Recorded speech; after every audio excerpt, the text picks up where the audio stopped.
What's up, addicts? Welcome to the Fantasy Addiction Network. In this video, we're going to be going over Joe Burrow, quarterback, looking at his potential fantasy prospects for the NFL in 2020, giving you guys analysis over where we think he should go in rookie drafts. But hey, before we get into that video, do me a huge favor, hit that like and subscribe button, and let's get started right away. Before we get started, check out the link in the description. We are offering a free till kickoff special for our fan companion tool. You get access all the way up into the kickoff of the NFL season for absolutely free, so make sure you check out that link. All right, guys. So, Joe Burrow, quarterback, LSU, Heisman winner, 2019, comeback player of the year, or not even really comeback, just came out of nowhere.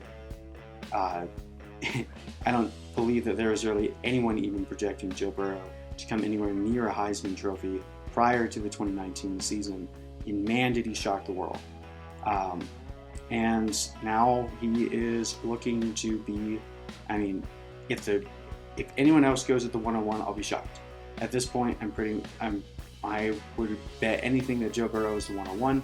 Going to Cincinnati, I don't believe Cincinnati is looking to trade that pick away. They need the quarterback. They're no longer confident that Andy Dalton can really do anything for their organization at this point. So Joe Burrow is going to be the number one overall pick.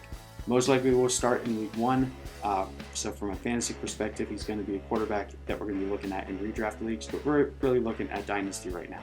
So unfortunately, Joe Burrow did not do any workouts in the combine. So typically we like to provide our analysis based on a combination of workout metrics and what has been observed on film. So unfortunately, without those workout metrics, we pretty much only go based off of film grinders and overall stats.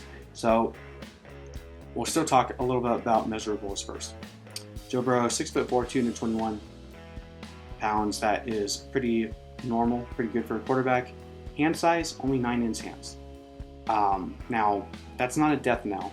We have seen plenty of productive quarterbacks like Tony Romo and Michael Vick both had smaller hands that were sub 9 inches.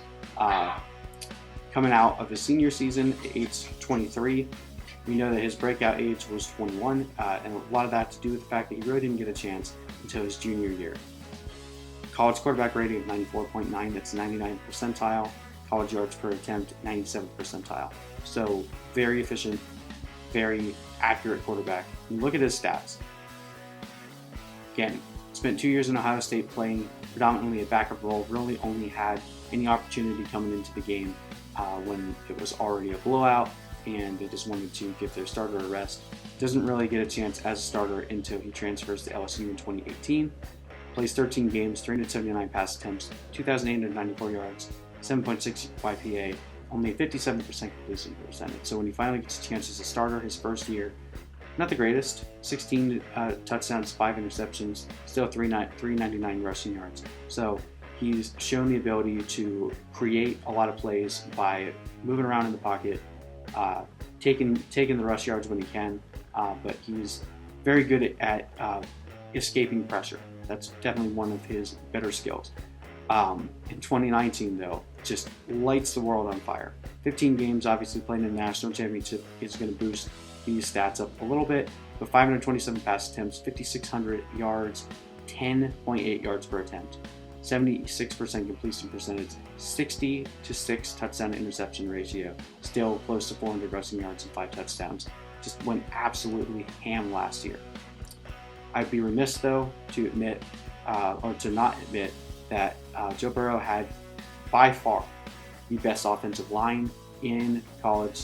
He had a terrific cast of receivers and tight ends. Clyde Edwards-Helaire out of the backfield, also a very good receiving back. So he had a huge complementary supporting cast. So that definitely has a lot to do with his ability to put up a performance like this. And it's going to be, no matter how good he did last year, and you can't ignore what he did last year, it is going to be a little bit of a gamble for NFL teams to be able to look and say, hey, he only did this in 1 year. How much can we truly trust 1 year? Now, granted, this was a better year, but we had the same thing with Mitchell Trubisky a few years back, and you see how that's turning out now. I think Joe Burrow is better than Mitchell Trubisky.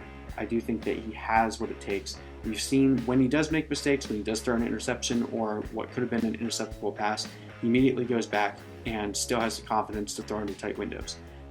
He has shown, again, as I mentioned before, he has the ability to create plays out of nothing, being able to escape pressure, slide out of the pocket, or even be able to escape pressure in the pocket to make a play. He has thrown a few balls up that in those situations that probably wouldn't work out nearly as well in the NFL as they did in college, but overall, you love his tenacity, you love his ability to make plays with his feet, even though he wouldn't basically be your traditional like running type quarterback. So in terms of NFL production, I'm not expecting him to get a tremendous amount of rushing yards, but he can make plays with his feet. Averaging close to 400 rushing yards each year is definitely a good thing. So not your typical Konami code quarterback, but someone that you would expect to at least continue to make plays with his feet and give you a little bit of an extra floor with that running game. His main area of concern in terms of his ability to perform is when throwing the ball more than 30 yards down the field. He's not inaccurate, but he does lack throwing velocity to give you that pinpoint accuracy that you're going to need in the NFL when playing against higher level cornerbacks.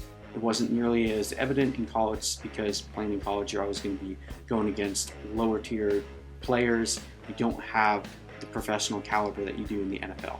So that could be a bit exposed. But he's highly accurate in short and intermediate ranges, and he makes good decision making. He throws a really good fade. He's very accurate near the red zone. So as long as he isn't put into a situation where he's expected to constantly make big plays down the field, he could be a very efficient passer.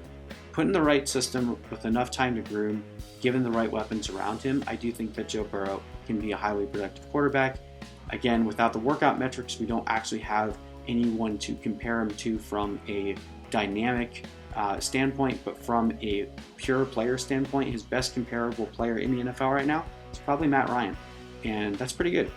So overall, in terms of draft value, prior to the NFL draft happening, if you're in a superflex or 2 quarterback league, he's going to be a first-round pick. I would still take running backs over him. This is a highly valuable running back class, and unless you're in desperate need for a quarterback, you still have to know that going to Cincinnati, there's going to be a little bit of a learning curve for him to be able to get things going. I wouldn't expect a highly valuable fantasy season this year or possibly even the next. Their offensive line is pretty terrible, so it's going to be hard for him to make the same kind of plays that he was in college. So in terms of super flex, I would draft him probably right around the same place I'd be taking some of the wide receivers, so about mid to late first round. In 1 quarterback leagues, he's going to fall right somewhere in about the early to middle of the 2nd round. Obviously, that may change a little bit once the NFL draft happens, but overall, that is my analysis on Joe Burrow. So thank you guys for watching. Make sure you check out the rest of our rookie player breakdown videos. Also check us out on our website at fantasyaddictionnetwork.com, and we'll see you guys in the next video.